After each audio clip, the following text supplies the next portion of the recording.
कृपया ध्यान दीजिए 12,000 गया के रास्ते हावड़ा को जाने वाली प्लेटफॉर्म नंबर 4। हाँ जी, तो आज की ये वीडियो होने वाली है बहुत खास, क्योंकि आज मैं निकल रहा हूँ दिल्ली से सीधी ट्रेन लेकर बड़ी ही खास जगह पर, क्योंकि जहाँ धरती से निकली थी माता सीता, जहाँ जन्मे थे बौद्ध और जैन धर्म, क्योंकि ये धरती है महावीर की, भगवान बुद्ध की, आर्यभट्ट, कालिदास और चाणक्य की, क्योंकि ये धरती है बिहार की। Welcome to Bihar. और आज 16 घंटे ट्रेन में ट्रैवल करने के बाद फाइनली मैं पहुँच गया, क्योंकि यही वो जगह है गाइस जहाँ पर सिद्धार्थ गौतम को ज्ञान की प्राप्ति हुई थी और वो गौतम बुद्ध बने थे। और यहाँ आकर अभी पता चला कि 13 किलोमीटर का सफर और बाकी है, जिसका नाम है फिर भैया की ऑटो में बैठकर और उन्हें 40 रुपए देकर मैं पहुँच गया अपने गेस्ट हाउस, जिसके बारे में मैं आपको बाद में बताऊंगा। लेकिन उससे पहले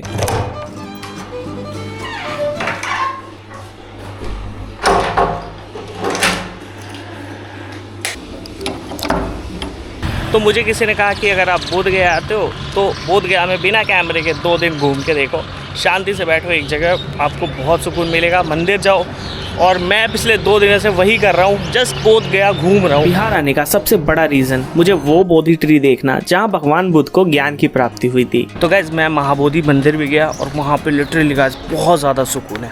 तो मैं तो गया था लेकिन मैंने वीडियो वगैरह नहीं बनाया, लेकिन अब आपको लेके चलता हूँ और उस जगह की फुटेज के अलावा वीडियो भी दिखाता हूँ।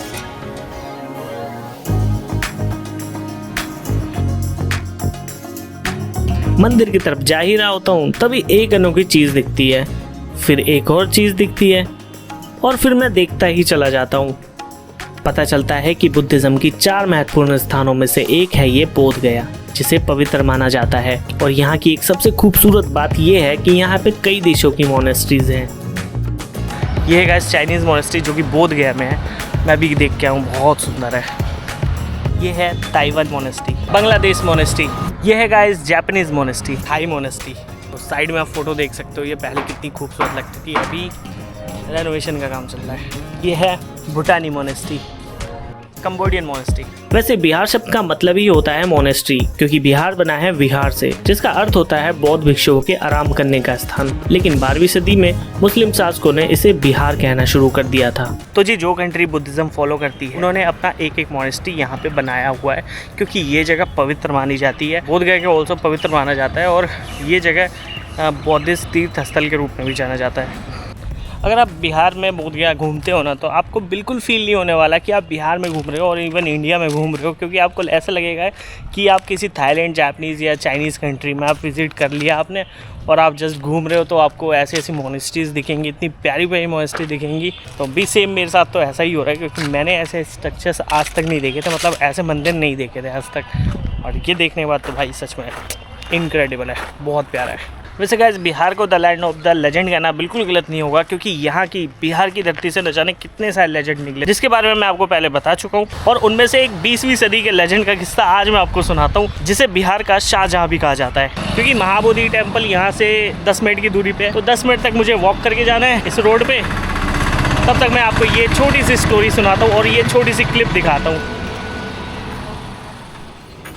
जी हाँ, कल ही गया था उस गांव में। हाँ, अगर आज से पहले कोई मुझसे ये कहता कि भारत में प्यार की निशानी सिर्फ ताजमहल है तो मैं मान लेता, लेकिन ये बात मेरी गलत साबित हो जाती है जब मैं इस गांव में आता हूँ। कौन गांव के रहने वाला? नहीं गहलोर। गहलोर? और का? गहलोर पूरा पहाड़ चढ़ के जाओगे? और अरे बाप रे बाप। क्या नाम बताया? दशरथ नाम है हमारा। 2015 में एक मूवी आई थी मांझी द माउंटेन मैन, और ये जगह तब से ज़्यादा फेमस हो गई है, क्योंकि मूवी के ज़रिए लोगों को इस जगह के बारे में पता चला। देखिए कितनी ऊंचाई है पहाड़। पहाड़ तो बहुत ऊंचा है वो वाला। इनको तोड़ते तो घन्ना रहता था, रुखाना बसुल्ला रहता था।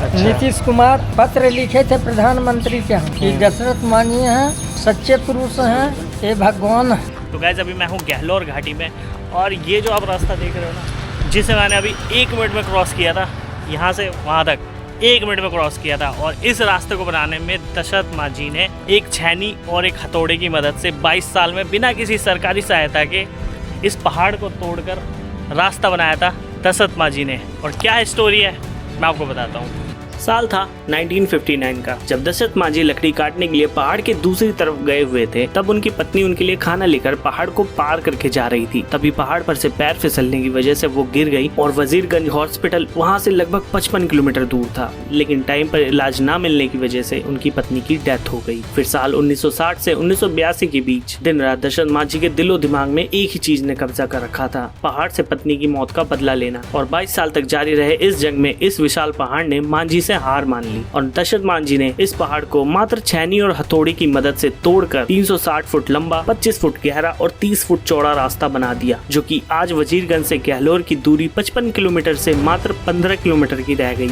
और आज दशरथ मांझी को हम माउंटेन मैन के नाम से जानते हैं। तो कंटिन्यू करते हैं अपनी वीडियो को। अब मैं आ चुका हूँ उस महाबोधि मंदिर में जहाँ पर फोन्स तो बिल्कुल भी अलाउ नहीं है, इसलिए अपने हैंडी कैमरा से ले आया हूँ आपको उस जगह पर जहाँ गौतम बुद्ध पर ज्ञान का दिव्य प्रकाश पड़ा था। इस जगह में इतनी ज्यादा शांति और इतनी ज्यादा एनर्जी है, वो वीडियो में तो आपको नहीं बता सकता, क्योंकि उसके लिए आपको खुद बिहार आना पड़ेगा। और यही वो बोधि वृक्ष है जहाँ पर 531 ईसा पूर्व में सिद्धार्थ गौतम ने लगभग 6 साल तक तपस्या की और उन्हें ज्ञान की प्राप्ति हुई। हालांकि इसे 4 बार नष्ट किया गया, लेकिन ये 5वीं पीढ़ी है इस बोधि ट्री की। दुनिया भर से बौद्ध धर्म को मानने वाले लोग यहाँ आकर तब मेडिटेशन और पढ़ाई करते हैं, क्योंकि गौतम बुद्ध कहते हैं ध्यान और आत्म नियंत्रण से ही भीतर की शांति प्राप्त होती है। और इस जगह पर कोई छोटा या बड़ा नहीं होता, क्योंकि मंदिर के दरवाजे सबके लिए खुले हैं। ग्रेट एनर्जी है भाई इस जगह की।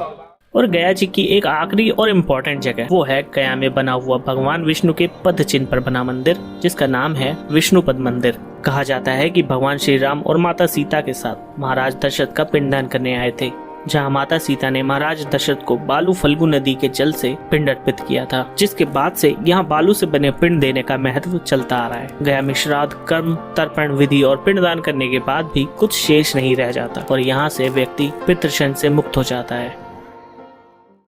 ये है हमारा गेस्ट हाउस, ऊपर में अच्छा है, फिनिशिंग बहुत अच्छी है। ये हमारा गेस्ट हाउस है और ये है गेस्ट हाउस के ऑनर।